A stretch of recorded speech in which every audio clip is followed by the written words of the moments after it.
Thank you so much. Welcome to the latest episode of The Long Shot. It is a podcast. Happy New Year, everyone.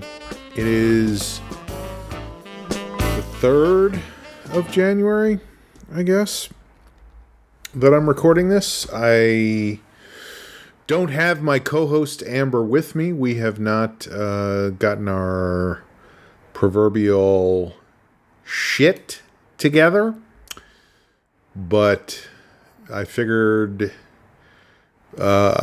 we should keep the continuity streak going, so I will just give you a quick update, short episode. You get extra time with your thoughts this week. Congratulations. I just got back from 2 weeks in my hometown of New Rochelle, New York, right outside New York City. I went back early for Christmas this year because we had a surprise birthday party for my mother, who turned 80. And to our surprise, it was a surprise. She is a fairly canny old broad and did not have a clue, which was, well, I say our surprise. I shouldn't speak for anybody but myself. I was surprised that she did not know. I was hoping,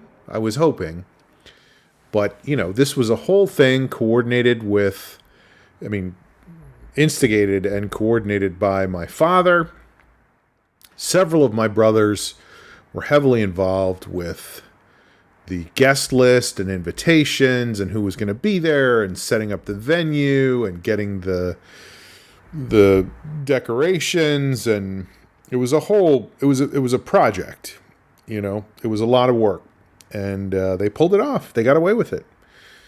I had spoken to her several days before, and she was very insistent that she would come and pick me up at the airport on the fake day I said I was coming in. I said I wasn't coming in until about a week after I actually did come in. And she was like, okay, I'll just send me your flight info and I will come. So we had a long discussion about when I would get in, and I said, I have to find it in my email. I'll send it to you. I was lying because I knew that I would be there long before. And then when she came in to the venue where we had the party, I would say, I don't know how many people were there. I would say maybe 10, maybe 80, somewhere in that area. And she walked in, and, you know, imagine you walk in, you think you're just going to brunch with one of your kids and his kids, and there's a lot of people there from various parts of your life. People you went to grammar school with, people you went to high school with, people you went to college with, people you went to graduate school with, people you went to your second, you know what I'm saying? There's people there from lots of parts of her life. Neighbors, people she worked with, clients, and so you're processing all of that. She also, and I could see it on her face, and she actually mentioned it in her speech when she spoke at the end of the whole, whatever. She gave a little, we did like a toast and so forth, and then she addressed the crowd. But I could see her looking at everybody, processing who was there, but then seeing me and knowing that I was not supposed to be there until Thursday when she was supposed to go pick me up at the airport, and it was very hard for her to reconcile those two things. I could see that thought just grinding the gears inside her brain, and she actually mentioned that later, that, I saw Sean and I was like, thinking, oh, is he going to fly back to LA and then I'll go pick him up at the airport? So anyway, which I just take as an indication of how well the ruse de guerre actually worked. So we pulled it off. And I stayed at my brother's house for a couple of days, where I managed to... I stayed in my oldest niece's room. She has like a ceiling fan / lamp, and apparently the switch for that lamp is out in the hallway before you get into the room. So I could not find the switch to turn the light off when I was going to bed the first night I was there. And I did what you would do, which is I pulled the chain that was dangling from the fan / ceiling light, and I just immediately yanked it out of the ceiling, and turned the light off. It did turn the light off, but the chain came out, and I thought I had destroyed that illumination potential for that part of the house. But like I said, it turned out the switch was outside in the hallway, so it worked out fine. I did 2 shows while I was back in New York. I did a show at the Chelsea Music Hall, where I did a bit as Ebenezer Scrooge, who, in trying to fill his life with more joy, has decided to spend his time amongst the joyful people. And who are the most joyful people but comedians? So he has started doing stand-up. So that was the bit that I did. It was okay. It wasn't great. It was the first time I did the bit on... Well, I have a whole theory. I'll talk to Amber about it next time, maybe, if I remember.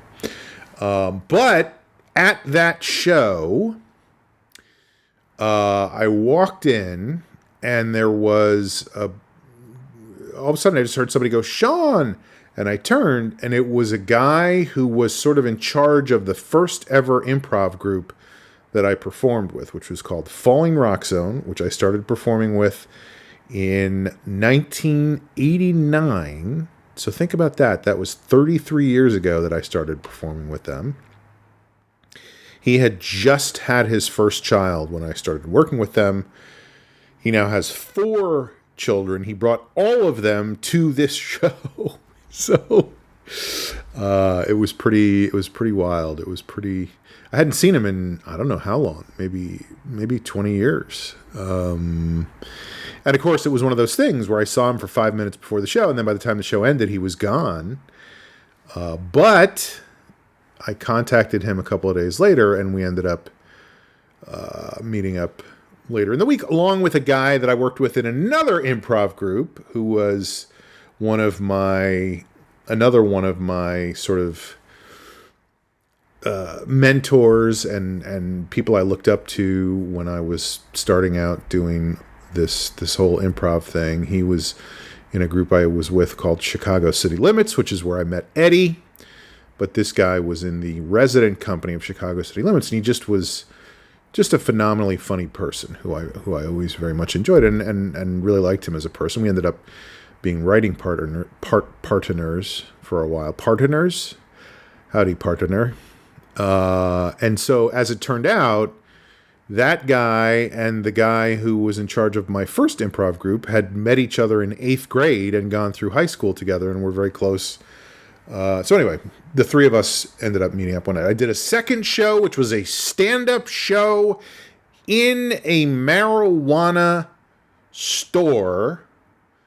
They call them weed stores in Chinatown in New York City. The show was run by 2 friends of mine from my New York stand-up days, one of whom was not there, one of whom was there hosting the show. She was great. It was great to see her. Again, I hadn't seen her in many years. Somebody I really like. And it was a weird show. It was a bizarre show. It was I think I said this, it was a marijuana store. They call them weed stores. Weed is a slang, a term for Mary Jane or marijuana. Now, I don't understand what's going on with marijuana in New York City. There is a thing that there are stores now, but you're not allowed to sell it. You have to get I can't figure it out. Anyway, this store was a marijuana store that had been raided by the sheriff's department and all their weed had been confiscated. So I don't quite understand how that works. But the other part of this, it was a very small room. It was painted oddly with bubbles on the walls, but all the bubbles were white and the walls were all turquoise. I think they were, I don't know what, they were circles. They looked, anyway, it felt like a weird rec room. It was down a few stairs from the sidewalk, and then you walked through the front part of the shop where they were still selling CBD oil and CBD ointment and CBD salve and CBD crushed, moistened CBD. I don't know. But no THC. And then there was this room in the back. Anyway, this was just interesting because my brother and his second daughter showed up to this show.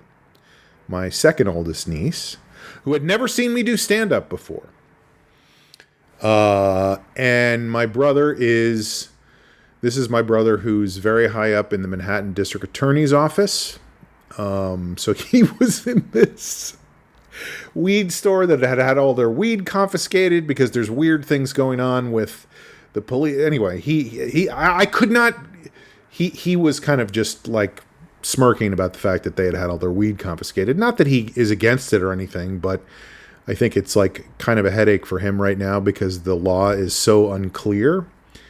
And so he's, I can't say for sure, but my sense is that he's being told certain things by various people that are in contradiction with each other. Like, it's legal, so they should be able to do whatever they want. And then they still don't have licenses. You need to put them in jail. Like, he's getting it from both sides. And he's kind of like, look, I don't know what you want me to do. But anyway, so it was funny that he was there. And then my niece had never seen me do stand-up before.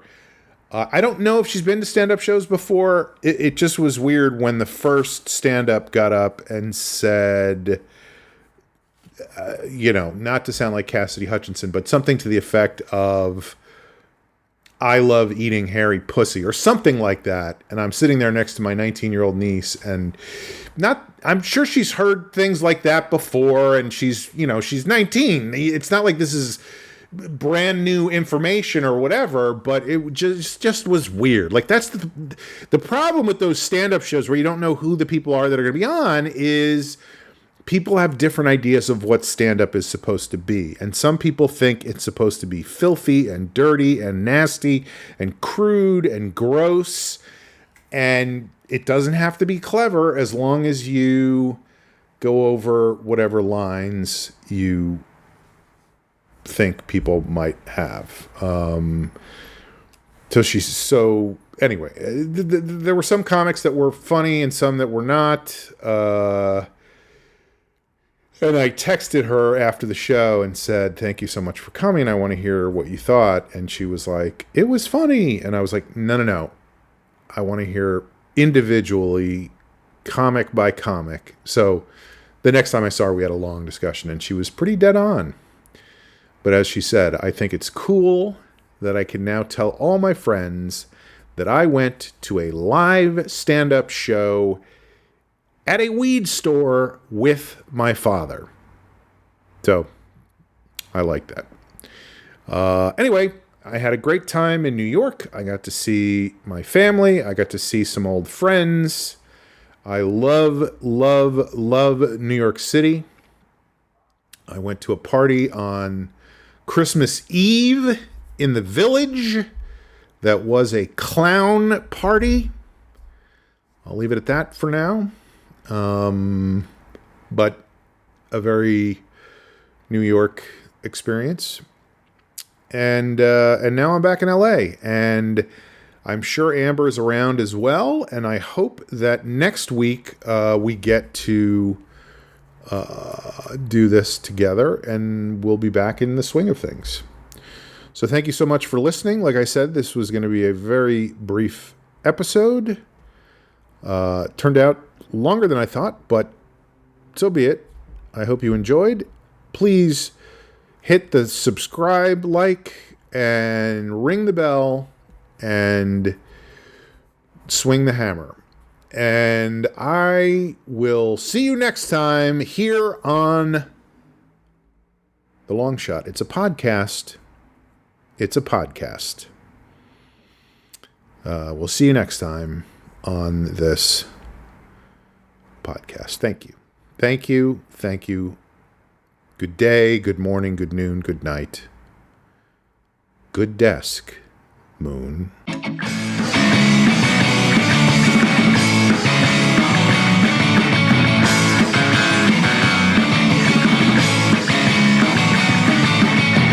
I'm sick of the landlubbers. I'm sick of the tan lovers, the tied eyes, the tired eyes, and the rest. So I'm going out to see what the water makes of me, or if there is just a lubber in my chest. It's not about cattle, I'm sick of committing, so I might as well straddle the line between starting and quitting. And if they don't commend me, they won't get off easy, 'cause it's hard for me, I guess.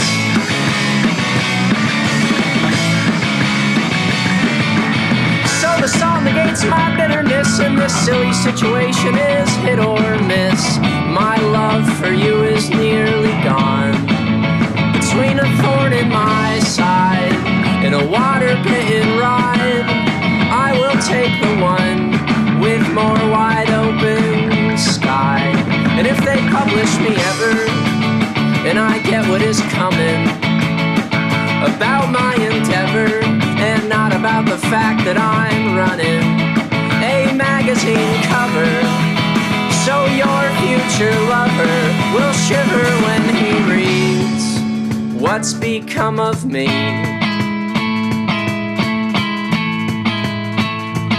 It's been a matter of months, I don't matter to you, so I guess there is something that you'd like me to do. Find something abandoned, or a deeper shade of blue or maroon, or a darker night sky. But it's gotten to the point where I think I can see in the murkiest depths for several miles, it seems, but no publications have even mentioned my name.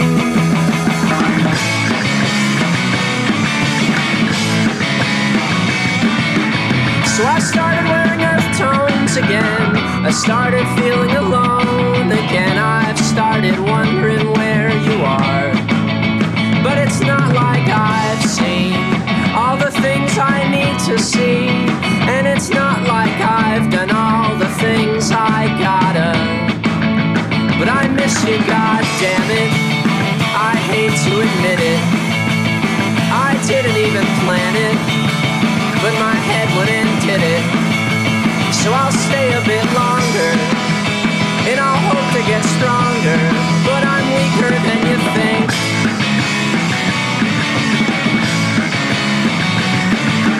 But if I can't stop this restlessness, I can't stop the rest of this.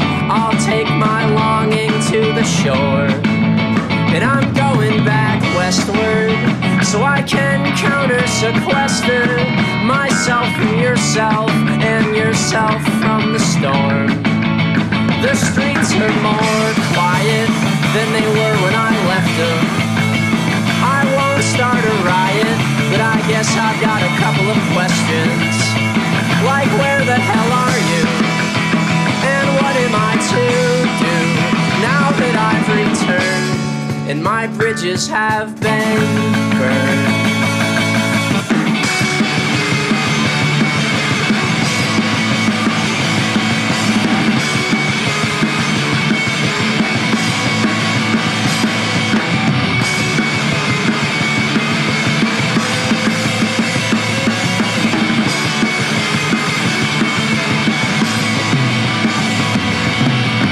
As my luck would have it, you quit your bad habit. You started sleeping with the door closed and the curtains drawn tight, and an absence of light and the feeling something bad's gonna happen. So my shoulders pulled through just in time to find 4 hands in the air, but none of them were mine. So I'm going back out there. Yeah, I'm going back out there in spite of you. But I need you back sometime. Yeah, I need you back sometime. But any old time won't do.